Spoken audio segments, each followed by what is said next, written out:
Hello friends, ನಮಸ್ತೆ ಎಲ್ಲರಿಗೂ. ಮೊದಲಿಗೆ ನಾನು ನನ್ನ ಗುರುಗಳಾದ ಪತ್ರಿಜಿಯವರನ್ನು ನೆನೆಯುತ್ತಾ ನಾನಿಂದ ವಿಡಿಯೋ ಸ್ಟಾರ್ಟ್ ಮಾಡ್ತಾ ಇದ್ದೀನಿ. ಈ ದಿನ ನಾವು ಆಕಾಶಿಕ್ ರೆಕಾರ್ಡ್ಸ್ ಅನ್ನೋದ್ರ ಬಗ್ಗೆ ತಿಳ್ಕೊಳ್ಳೋಣ. ಈ ವರ್ಡು ಕೆಲವ್ರಿಗೆ ಗೊತ್ತಿರಲಬಹುದು, ಕೆಲವ್ರಿಗೆ ವಸ್ತು ಇರ್ಬೋದು. ಏನಂದ್ರೆ ಸ್ಪಿರಿಚುಯಾಲಿಟಿಲಿ ಆಲ್ರೆಡಿ ಯಾರು ಇನ್ವಾಲ್ವ್ ಆಗಿರ್ತಾರೆ ಅವ್ರಿಗೆ ಖಂಡಿತವಾಗ್ಲೂ ಈ ವರ್ಡ್ ಕೇಳಿರ್ತಾರೆ. ಯಾರು ಬಿಗಿನರ್ಸ್ ಇರ್ತಾರೆ ಅವ್ರಿಗೆ ಈ ವರ್ಡ್ ವಸ್ತು ಅನ್ನಿಸ್ಬೋದು, ಆದರೆ ಇದು ತುಂಬಾ ಮುಖ್ಯವಾಗಿರೋದು, ತಿಳ್ಕೊಳ್ಳೇಬೇಕು. ಇದ್ರ ಬಗ್ಗೆ ಬುಕ್ಸ್ಗಳು ಖಂಡಿತ ಮುಂಚೆ ಅಷ್ಟು ಸಿಗ್ತಾ ಇರಲಿಲ್ಲ. ಈಗ ಮೋಸ್ಟ್ಲಿ ಸಿಗ್ಬೋದು, ಚೆಕ್ ಮಾಡಿ ನೋಡಿ. ಓಕೆ, ಬನ್ನಿ ಈಗ ಅದ್ರ ಬಗ್ಗೆ ತಿಳ್ಕೊಳ್ಳೋಣ.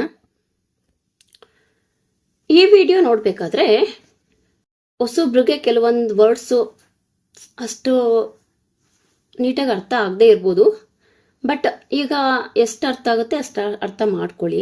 ಮುಂದೆ ಹೋಗ್ತಾ ಹೋಗ್ತಾ ಅಂದರೆ ನೆಕ್ಸ್ಟ್ ವಿಡಿಯೋಸ್ ನೋಡ್ತಾ ನೋಡ್ತಾ ನಿಮಗೆ ಈ ಒಂದು ವರ್ಡ್ಸ್ಗಳು ಡೀಟೇಲಾಗಿ ಅರ್ಥ ಆಗುತ್ತೆ. ಆವಾಗ ಇನ್ನೊಂದ್ಸಲ ವಿಡಿಯೋ ನೋಡಿದ್ರೆ ನಿಮಗೆ ಕ್ಲೀನಾಗಿ ಮನದಟ್ಟಾಗುತ್ತೆ. ಓಕೆ ಫ್ರೆಂಡ್ಸ್, ಬನ್ನಿ ನೋಡೋಣ. ಯಾವುದೇ ಸ್ಪಿರಿಚುಯಾಲಿಟಿ ಕ್ಲಾಸಸ್ಸು ಫಸ್ಟ್ ಬಿಗಿನ್ ಆಗೋದು ಸಪ್ತ ಶರೀರಗಳು, ಸಪ್ತ ಚಕ್ರಗಳಿಂದ.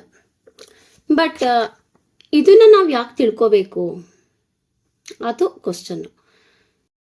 ಈ ಸಪ್ತ ಶರೀರಗಳ ಬಗ್ಗೆ ಅಥವಾ ಚಕ್ರಗಳ ಬಗ್ಗೆ ತಿಳ್ಕೊಂಡು ನಮ್ಗೆ ಏನು ಉಪಯೋಗ? ಏನಕ್ಕಾಗಿ ಇದೆಲ್ಲ ನಾವು ತಿಳ್ಕೋಬೇಕು?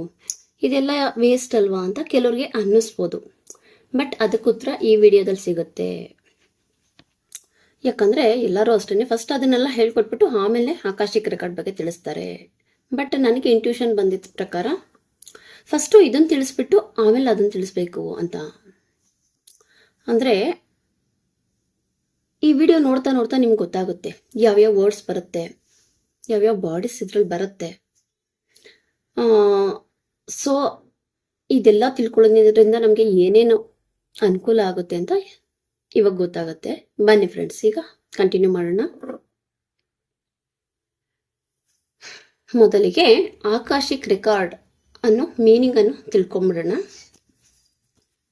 ಈಗ ಆಕಾಶ ಅಂದ್ರೆ ಅನ್ಲಿಮಿಟೆಡ್ ಅಂತ ಅರ್ಥ. ಸೊ ಅನ್ಲಿಮಿಟೆಡ್ ಅಂದ್ರೆ ಏನು? ನಮ್ಮ ಊಹೆಗೂ ನಿಲುಕದ್ದು, ಅಂದ್ರೆ ಒಂದು ಮಿತಿನೇ ಇಲ್ಲದೆ ಇರೋದು. ಇದು ನಮ್ಮನ್ನ ಎಲ್ಲಿಗೆ ಕರೆದುಕೊಂಡೋಗಿ ನಿಲ್ಸುತ್ತೆ ಅಂದ್ರೆ ನಮ್ಮ ಸೃಷ್ಟಿಯ ಮೂಲ ಉದಯ, ಅಂದ್ರೆ ನಮ್ಮ ಜೀವಾತ್ಮ ಆ ಪರಮಾತ್ಮನಿಂದ ಮೊದಲು ಯಾವಾಗ ಬಿಡುಗಡೆ ಆಗುತ್ತಲ್ಲ, ಸೊ ಅಲ್ಲಿಗೆ ನಮ್ಮನ್ನ ಕರೆದುಕೊಂಡೋಗಿ ನಿಲ್ಸುತ್ತೆ.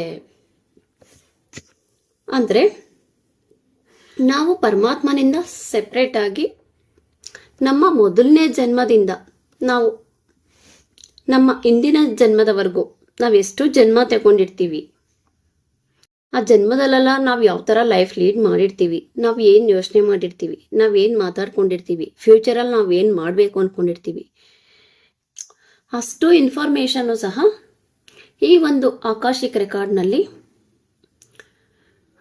ರೆಕಾರ್ಡ್ ಆಗಿರುತ್ತೆ.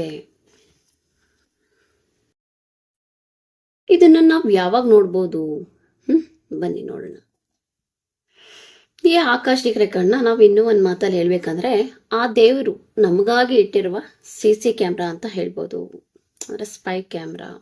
ಅಂದರೆ ನಮ್ಮ ಲೈಫಲ್ಲಿ ಯಾರೂ ನೋಡ್ತಾ ಇಲ್ಲ ನಮ್ಮನ್ನ, ನಾವು ಇಷ್ಟ ಬಂದಿದ್ದು ಯೋಚನೆ ಮಾಡ್ಬೋದು, ಇಷ್ಟ ಬಂದಿದ್ದ ಥರ ಜೀವನ ಮಾಡ್ಬೋದು ಅಂತ ತಿಳ್ಕೊಂಡು ಏನೇನೋ ಮಾಡ್ತಾ ಇರ್ತೀವಿ. ಒಳ್ಳೇದು ಕೆಟ್ಟದು ಎಲ್ಲಾನು ಮಾಡ್ತಾ ಇರ್ತಾರೆ ಜನ. ಸೊ ಅವರು ಕಾನ್ಷಿಯಸ್ ಆಗಿರಬೇಕು.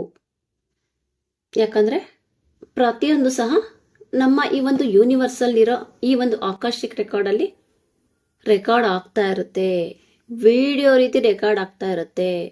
ಅದನ್ನ ನಾವು ಚೆನ್ನಾಗಿ ಅರ್ಥ ಮಾಡ್ಕೋಬೇಕು. ಪ್ರತಿಯೊಂದು ನಿಮಿಷನೂ ಸಹ ನಾವು ಒಳ್ಳೆಯದನ್ನೇ ಯೋಚನೆ ಮಾಡಬೇಕು, ಒಳ್ಳೆಯದನ್ನೇ ಮಾತಾಡಬೇಕು, ಒಳ್ಳೆ ಮನಸ್ಥಿತಿಯನ್ನು ನಾವು ಇಟ್ಕೊಂಡಿರ್ಬೇಕು. ಸೊ ಇದರಲ್ಲಿ ನಾವು ಮಾಡಿರೋ ಪ್ರತಿಯೊಂದು ಕೆಲಸನೂ ಸಹ ರೆಕಾರ್ಡ್ ಆಗಿರುತ್ತೆ.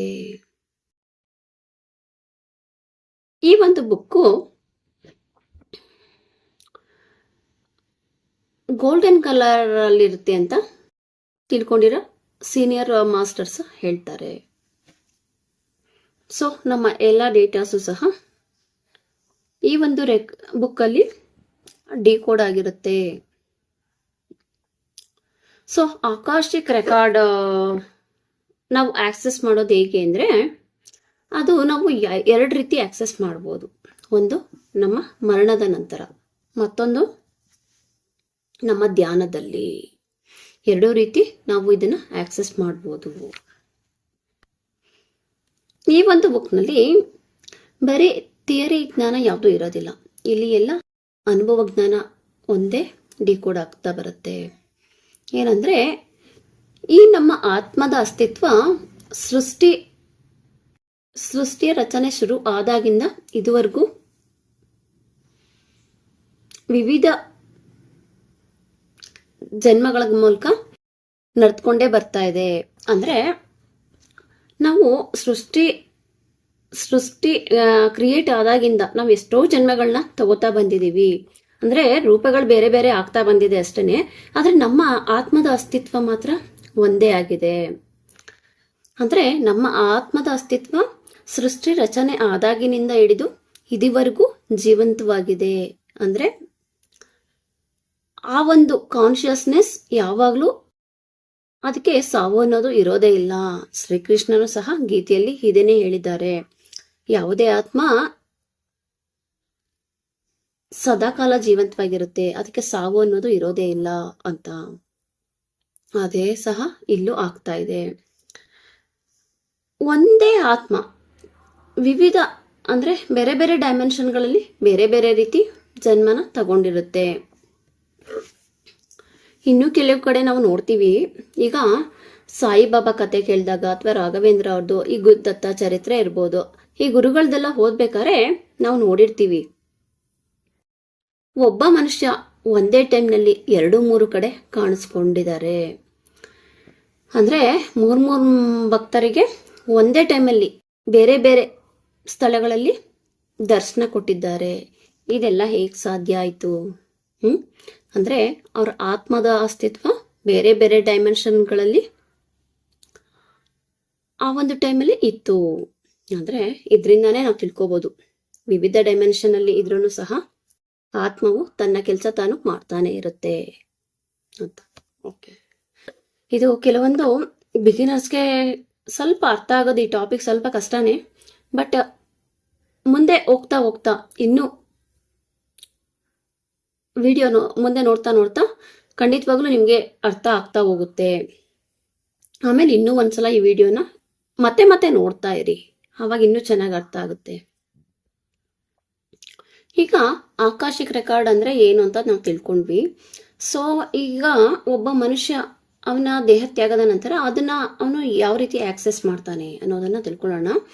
ಈಗ ಒಬ್ಬ ಮನುಷ್ಯ ಒಬ್ಬ ದೇಹ ತ್ಯಾಗ ಮಾಡ್ದ ಅಂತ ತಿಳ್ಕೊಳ್ಳೋಣ. ಸೊ ಅವನು ಇವಾಗ ಆಸ್ಟ್ರಲ್ ಬಾಡಿ ಮತ್ತು ಕಾಸಲ್ ಬಾಡಿ ಎರಡೂ ಉನ್ನತ ಲೋಕಕ್ಕೆ ಪ್ರಯಾಣ ಮಾಡುತ್ತೆ. ಅಲ್ಲಿಗೆ ಪ್ರಯಾಣ ಮಾಡಿದ ನಂತರ ಅಲ್ಲಿನ ಮಾಸ್ಟರ್ಸು ನಮಗೆ ಕರೆದುಕೊಂಡೋಗಿ ಅಲ್ಲಿ ಸ್ವಲ್ಪ ರೆಸ್ಟ್ ತಗೊಳಕ್ಕೆ ಹೇಳ್ತಾರೆ. ಸೊ ರೆಸ್ಟ್ ತಗೊಂಡಾದ್ಮೇಲೆ ಆಕಾಶಿಕ್ ರೆಕಾರ್ಡ್ ರೂಮ್ ಅಂತ ಇರುತ್ತೆ. ಸೊ ಅಲ್ಲಿಗೆ ನಮ್ಮನ್ನ ಕರೆದುಕೊಂಡೋಗಿ ಬಿಡ್ತಾರೆ. ಈಗ ನಾವು ನೋಡ್ದು ಆಕಾಶಿಕ್ ಲೈಬ್ರರಿ ಅಥವಾ ಬುಕ್ಕು ಯಾವ ರೀತಿ ಇರುತ್ತೆ ಅಂತ. ಸೊ ಅದರಲ್ಲಿ ಡಿಕೋಡ್ ಆಗಿರೋ ಇನ್ಫಾರ್ಮೇಷನ್ನ ಪರದೆ ಮೇಲೆ ನೋಡೋದಕ್ಕೆ ಬಿಡ್ತಾರೆ. ಸೊ ಇವ್ರು ಹೋಗಿ ಅಲ್ಲಿ ಕುಳಿತುಕೊಂಡ್ಮೇಲೆ ಆ ಪರದೆಯಲ್ಲಿ ಇವನ ಒಂದು ರೆಕಾರ್ಡ್ ಓಪನ್ ಆಗುತ್ತೆ. ಆ ಪರದೆ ಮೇಲೆ ಆ ಒಂದು ಮನುಷ್ಯ ತನ್ನ ಜೀವಿತಾವಧಿಯಲ್ಲಿ ಅವನು ಏನೇನು ಕೆಲಸ ಮಾಡಿರ್ತಾನೆ, ಪುಣ್ಯಕರ್ಮಗಳಿರ್ಬೋದು, ಪಾಪಕರ್ಮಗಳಿರ್ಬೋದು, ಅಥವಾ ಅವನ ಗುಣ ಸ್ವಭಾವಗಳು ಯಾವ ರೀತಿ ಇತ್ತು ಅನ್ನೋದನ್ನ ವಿಡಿಯೋ ಮುಖಾಂತರ ಪರದೆ ಮೇಲೆ ತೋರಿಸ್ತಾ ಬರ್ತಾರೆ. ಒಂದು ಇಂಚು ಬಿಡೋದಿಲ್ಲ. ಆ ರೀತಿ ಆ ರೆಕಾರ್ಡ್, ಪ್ರತಿಯೊಂದು ರೆಕಾರ್ಡು ಸಹ ತೆರೆದುಕೊಳ್ತಾ ಹೋಗುತ್ತೆ. ಆಗ ಅಲ್ಲಿರೋ ಸೋಲು ಪ್ರತಿಯೊಂದನ್ನು ಪಿಕ್ಚರ್ ಥರ ನೋಡ್ತಾ ಹೋಗ್ತಾನೆ. ಇದು ಸಿನಿಮಾ ಥಿಯೇಟರ್ ಥರ ಅಂತ ನೀವು ಫೀಲ್ ಮಾಡ್ಬೋದು. ಆದರೆ ಥಿಯೇಟರ್ನಲ್ಲಾದರೆ ವೀಕ್ಷಕರು ತುಂಬ ಇರ್ತಾರೆ. ಬಟ್ ಇಲ್ಲಿ ವೀಕ್ಷಕ ಇವನೊಬ್ಬನೇ ಆಗಿರ್ತಾನೆ. ಪ್ರತಿಯೊಂದನ್ನು ನೋಡ್ತಾ ಬರ್ತಾನೆ. ಅವನಿಗೆ ಒಳ್ಳೆ ಕಾರ್ಯ ಮಾಡಿದ್ದಾಗ ಅದನ್ನು ನೋಡಿದಾಗ ಅವನಿಗೆ ಅಲ್ಲಿ ಖುಷಿ ಆಗ್ತಾ ಇರುತ್ತೆ. ಅದೇ ರೀತಿ ಕೆಟ್ಟ ರೀತಿಯಲ್ಲಿ ನಡ್ಕೊಂಡಾಗ ಆ ಸೋಲು ತುಂಬ ನೋವನ್ನು ಅನುಭವಿಸುತ್ತೆ. ಮತ್ತೆ ಇನ್ನೂ ಒಂದು ಅನ್ಕೋತಾನೆ,